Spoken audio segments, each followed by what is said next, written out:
Hello বন্ধুরা, সবাই কেমন আছেন? আমি একটা জিনিস দেখাবো, সেটা হলো 8টা দাগ থেকে কিভাবে বানানো হয়। দেখুন, এই 8টা দাগ দিলাম, 4টে, এই হচ্ছে 4টে। এই দিয়ে আমি এস করে ফেলবো। এই দেখুন এস কীভাবে এস হয়। এই হলো,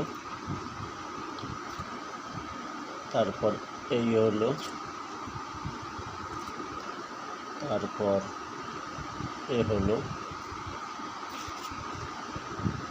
তারপর এ হলো, তারপর এ হলো, তারপর এ হলো, তারপর এ হলো, তারপর এ হলো, এস হয়ে গেল।